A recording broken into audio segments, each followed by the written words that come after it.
Get you a live look out at Norfolk, Virginia. Traffic's moving. They've had a couple of rounds of flooding so far this summer, at least a couple of flash flood warnings there in the city of Norfolk. They had 2 to 3 inches of rain that fell in parts of the state last night. That was some of the tropical moisture that we were just looking at.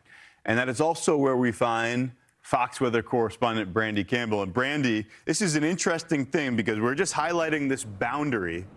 Life on opposite sides of that boundary are very, very different. And if it just dips slightly off to your south, now all of a sudden things are a lot better.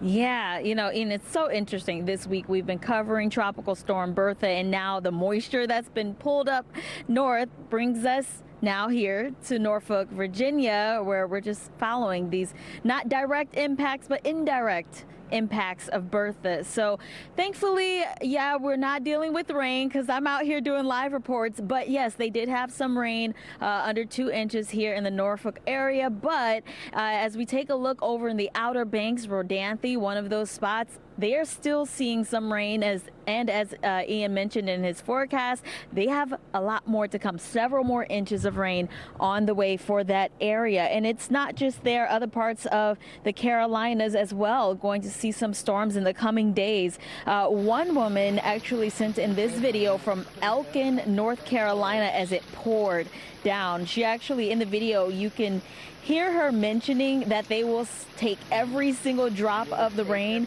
Where she lives, they have a severe drought, but there's some places in the state that is dealing with the level 4 out of 4 drought conditions, so they can definitely use the rain. But given those drought conditions, it might be hard for the ground to actually quickly absorb all the rain that is coming down. Again, the Carolinas is dealing with a level 2 out of 4 flood risk. Now, before we got here, up into the mid-Atlantic and the Carolinas, I was down south covering the tropical storm Bertha as it made its impact. I first started off in New Orleans before it got close to land, but we have footage showing what it looked like yesterday along Lake Pontchartrain. That was one of the locations where coastal flooding was an issue, and you can see the water along the lake. You'll see that coming up very soon.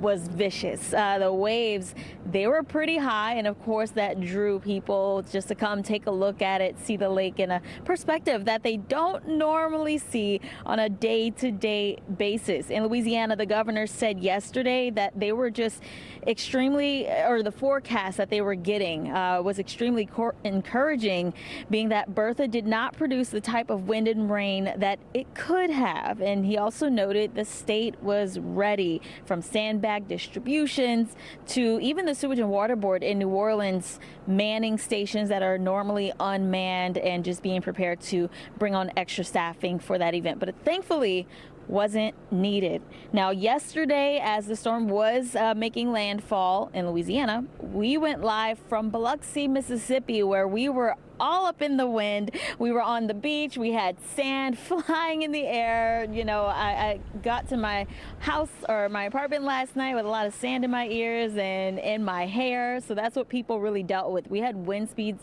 in the nearly 40-mile-per-hour range.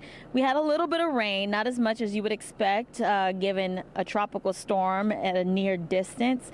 But we also saw some water rises along the beach. Water coming up a little bit closer to the seawall than they normally see. So of course you have this business moving a lot of their property closer to the seawall, so water wasn't splashing up against it. So that's a little bit of what I saw during my reports covering Tropical Storm Bertha. That is just, again, continuing, going into Texas right now. We're not done with it yet.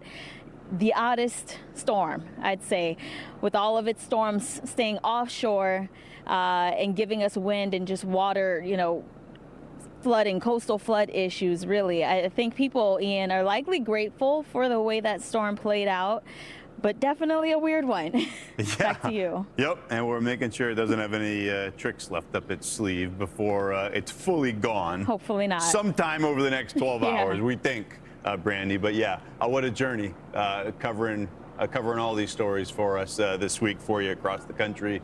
That's Fox Weather Correspondent Brandy Campbell. Thank you.